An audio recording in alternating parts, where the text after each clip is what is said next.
Luciana Vázquez, si has aceptado. Justo hemos caído un día particularísimo. Ahora queremos decirles que vamos a grabar la conversación, del palo nuestro, digamos, ¿no? Etcétera, relajado, próximo, etcétera, pero en el mismo día en que Patricia Bullrich anunció, después van a ponerle un decálogo o declaración de principios, unirse, después de perdonarse con Javier Milei, y todo esto ha cambiado el naipe. ¿Cómo estás, Luciana? Muy bien, Mario. Muchas gracias por la invitación. Un placer estar aquí. Es un placer para mí. Hacía tiempo que quería verte por otro lado. Y bueno, ¿cómo te has sentado? Esto, sentado, tampoco es una comida, pero ¿cómo te ves? ¿Qué ves a partir de ahora? Mira, bueno, lo que veo es la imposibilidad de entrar en un curso de normalidad, ¿no? Las PASO, después la primera vuelta, o la elección general que se convirtió en una primera vuelta, no logró despejar la incertidumbre y seguimos en unos grados de anormalidad importante. Me parece que las palabras de Patricia Bullrich, cuando comunica su decisión de apoyarlo a Milei y de invitar de alguna manera a los votantes que la votaron a respaldar a Milei en la segunda vuelta, habla de la frase es: la patria está en peligro. Me parece que esa escalada retórica... Pero es un mínimo entre guiones, no quiero interrumpirte, pero estamos en la Argentina. La patria está en peligro siempre. Por eso seguimos. Imposible volver a la normalidad. Es un lugar común y una... Sí, sin duda es así. No es la primera dirigente que habla de eso, pero... Claramente el cansancio de la gente, esta idea de una política que no lo resuelve los problemas, el tono otra vez de anormalidad extrema y de la idea de que gana un otro político, por más que uno no esté de acuerdo con ese otro político, de que la patria esté en peligro, pareciera excesivo en principio. Después estuvo la conferencia de prensa de Patricia Bullrich y acaba de terminar hace un ratito la conferencia de prensa del Comité Nacional de la Unión Cívica Radical con Morales y Lustó, comunicando la neutralidad. ¿Eligió la neutralidad? La neutralidad, y Lustó hizo... Sí que es extraño. Bueno, y Lustó hizo una lectura interesante, que es que la sociedad ha decidido que Juntos por el Cambio tenga el rol de oposición, y eso es un rol importantísimo en la democracia. Me pareció un análisis interesante de, van a ser la segunda fuerza en diputados y en senadores, con 10 gobernadores. Realmente es una oposición en términos de institucionalidad importante. Potente. ¿Por qué no aprovechar ese espacio de oposición que la ciudadanía le reconoció para consolidar esa fuerza, barajar de nuevo y reconstruirse después de la derrota, ¿no? Y también aclaró algo que me pareció importante, que es que dijo explícitamente que no ha habido negociaciones con Massa para ocupar cargos en una eventual presidencia de Massa, en este llamado a la unidad que hace Sergio Massa, que esas son especulaciones y versiones, incluso habló de operación de prensa, y dio por resuelto de alguna manera, no por resuelto, sino por las palabras de Bullrich, que se supone tienen el apoyo de Macri, no lo hemos escuchado a Macri todavía, hablan de una ruptura, podemos descontarlo, de una ruptura del PRO, porque aparentemente Horacio Rodríguez Larreta no acompaña esa ruptura, del PRO, pero no de Juntos por el Cambio. La UCR no da por terminado Juntos por el Cambio, sino la partida de Macri y de Bullrich. Por estas horas es muy interesante el panorama y todavía quedan muchas respuestas por delante, Solamente por los radicales. ¿Y qué son los radicales en realidad? A ver, ¿qué son? Y que son, no sé, yo no soy un teórico político, me parece que es una tradición vinculada con los valores, con la ética, etcétera, más que con una fuerza capaz de transformar realmente una realidad y hacerla mejor. Sí, ahí me parece que desde 2015, desde que se forma Cambiemos, esta división de tareas, ¿no? PRO fue una máquina de construir poder importante en la Ciudad de Buenos Aires y el radicalismo le dio territorialidad, ¿no? Gobernadores y presencia en la Argentina, en distritos de la provincia de Buenos Aires. La gran pregunta aquí es el radicalismo, sin ese hambre por el poder que tenía el PRO, ¿qué va a hacer de su proyección nacional en términos del poder ejecutivo? Quizás pueda ser una oposición legislativa interesante, pero ¿qué grado de competitividad electoral va a tener como poder ejecutivo como para marcarle la cancha como riesgo posible para un gobierno del masa kirchnerismo? Me parece que esa es una pregunta que queda hacia adelante y que es inquietante, porque en la medida en que no hay un riesgo de alternancia, cualquier gobierno que se percibe con posibilidades de continuar tiene poco límite para no transgredir, ¿no? ¿Qué ha ocurrido en la provincia de Buenos Aires? Esta tremenda victoria. De Kicillof, sí. De Kicillof, la Cámpora. De Kicillof, la Cámpora, justo después de las denuncias de corrupción en la legislatura bonaerense. Hablaremos de eso. Y de Moreno, del bandido, y de Insaurralde, ¿no? Del partido de Moreno. Bueno, se me ocurre, sí, chocolate, etcétera. Totalmente. Y ahí es muy interesante, ¿no? Porque además Milei había capturado votos de ese conurbano bonaerense. Bastante. Milei no perdió votos, pero sí ha habido según los encuestadores, ha habido una especie de los electores, los votantes de Milei en esta primera vuelta no fueron los mismos que lo votaron en la PASO en ese sector. Ahí me parece que, bueno, por eso digo, cuando la idea de que se termina el kirchnerismo con la potencia que sigue teniendo en el conurbano bonaerense, porque Kicillof es claramente el brazo político, el delegado político en la provincia de Buenos Aires, Cristina Kirchner, sí. La idea de que el kirchnerismo se termina, que es el sueño de alguna manera del bullrichismo y de Macri, todavía está lejos esa idea. Sigue funcionando el peronismo como una mitología, esto que decía Pepe Mujica, ¿no? Y además, bueno, estuvo la mitología del peronismo, ¿no? Y además me parece, Mario, también que hay algo que el ascenso, la victoria de Massa y la victoria de Kicillof en la provincia de Buenos Aires, esa contundencia, esa victoria, no se entiende sin el ascenso de Milei y el miedo a Milei. El miedo a Milei, que es un miedo de ciertas características, normalizó el miedo al kirchnerismo o el miedo a Massa y a la crisis económica. Los argentinos saben lo que es una crisis económica y además Massa, si es un miedo manejable, porque ya hemos vivido muchas. Y además Massa le puso plata a la campaña, mucha. Creo suele rodar la idea de que es, o fue, todavía continúa en realidad, la campaña política más grande de la historia. Sí, es así.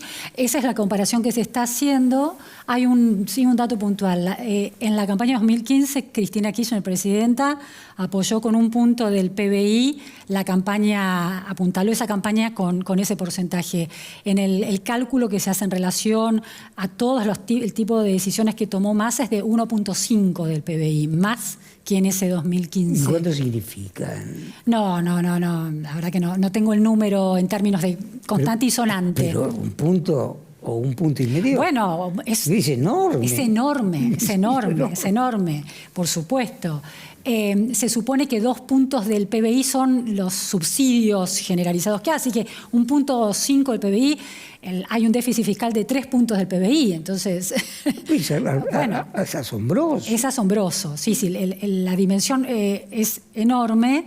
Entonces me parece que lo que terminó sucediendo en la primera vuelta, en la elección general, fue que ese miedo tan desconocido que representa Milei, los votantes habrían cambiado su voto con el cierre de Milei en el Movistar Arena el miércoles, con estas explosiones y toda esa vocería tan disruptiva, una ¿no? Cuestión de destrucción total. De estrella de rock. Claro, eso podría ser lindo, pero había una idea de destrucción. Un poco tenía esa estética. Siempre tuvo la estética de estrella del rock, pero había una cosa de imágenes de edificios derrumbándose, de catástrofes, y después las declaraciones de Venegas Lynch contra el Papa o de Lilia Lemoyne con el tema de la paternidad. Es decir, declaraciones muy disruptivas de una agenda que no resuenan mucho en la mesa de los argentinos.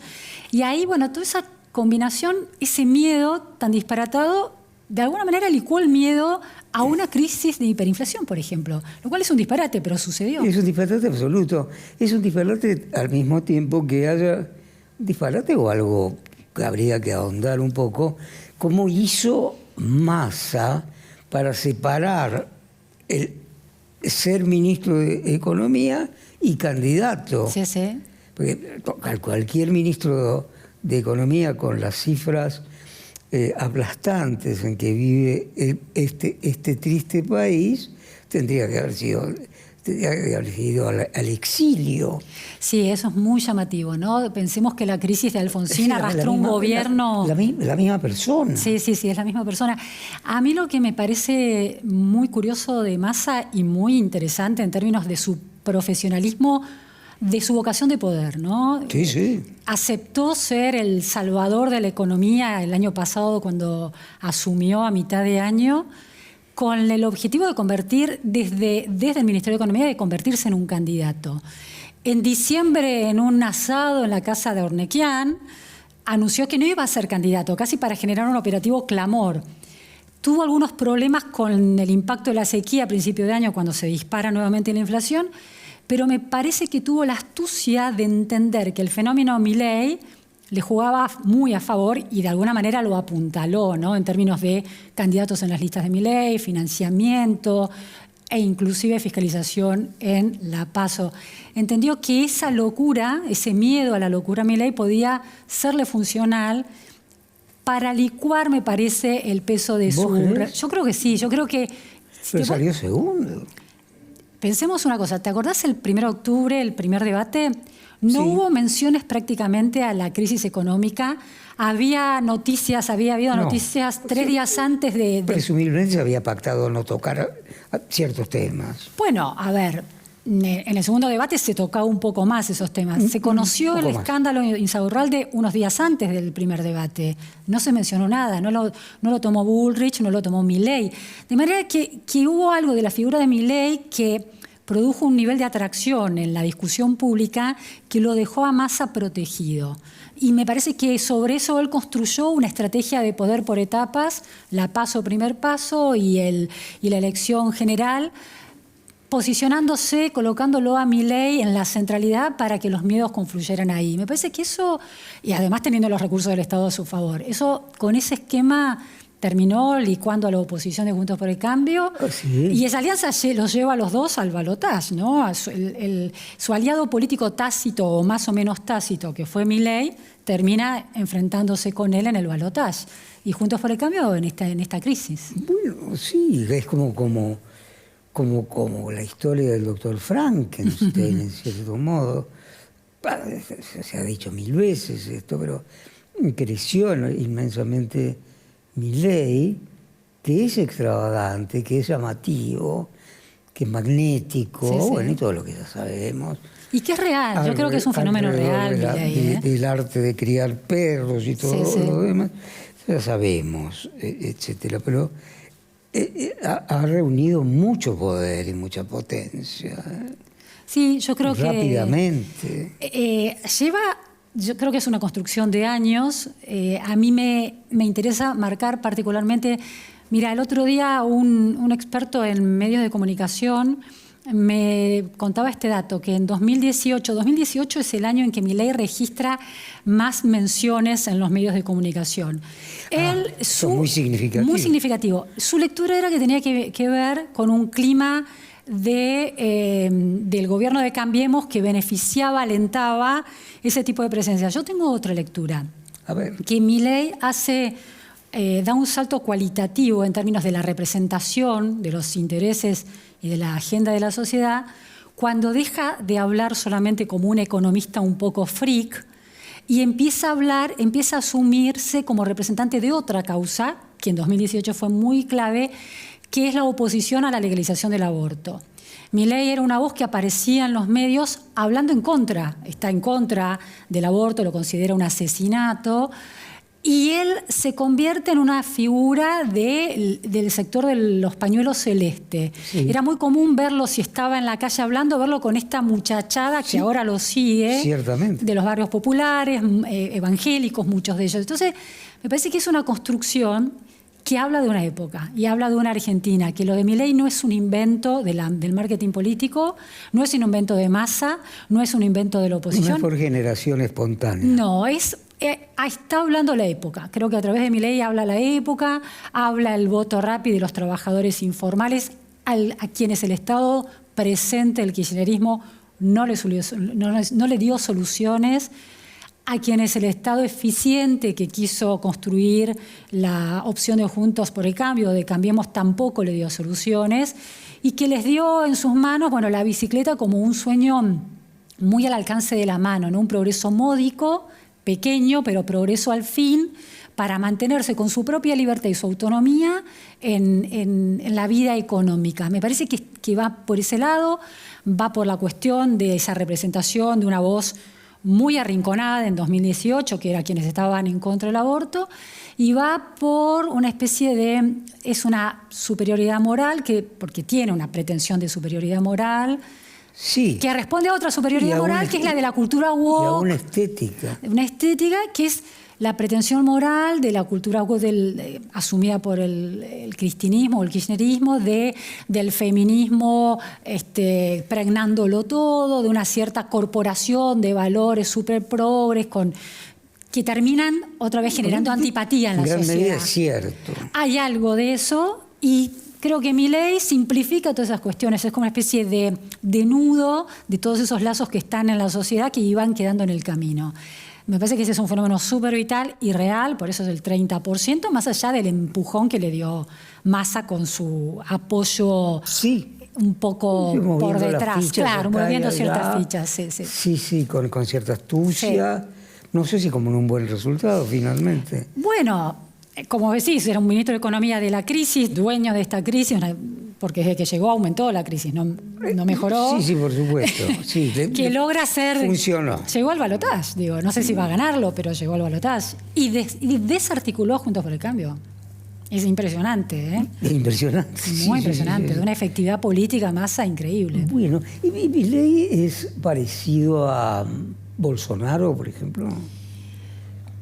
Es un ultra, es como, como un líder de Vox en España. Creo que en muchas cosas lo es, va tomando cosas de esos. Meloni. Creo que la diferencia es que no tiene... Bolsonaro era parte de la vida política, ¿no? Porque Bolsonaro tiene un peso específico importante. Tiene un peso específico importante y era parte de la vida política antes. Sí. Giorgia Meloni lo mismo. Trump con el Partido Republicano por detrás. Me parece que sí representa valores de la extrema derecha, de la derecha radical, las posiciones muy claras en contra del aborto o en contra de la educación sexual en las escuelas o la ideología de género. Eso está clarísimo como agenda. Le sumó el lenguaje del procesista para reivindicar ciertas discusiones en torno a la dictadura que ya estaban muy superadas, de manera que ahí incorporó un elemento nuevo. Eso no era un tema de Milei.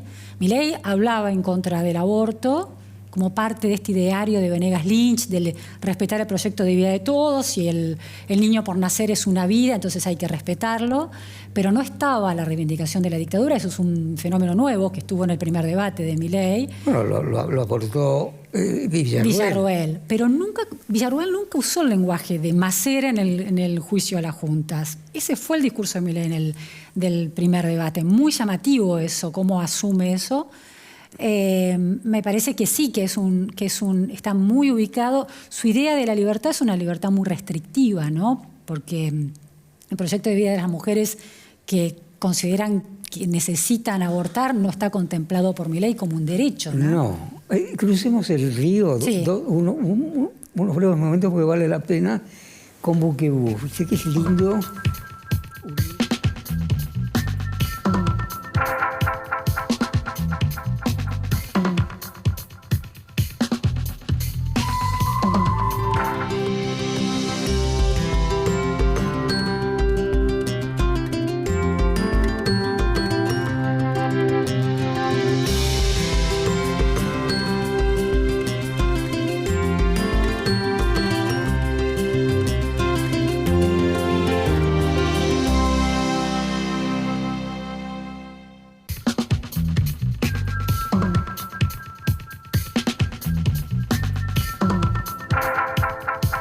Bueno, Luciana Vázquez,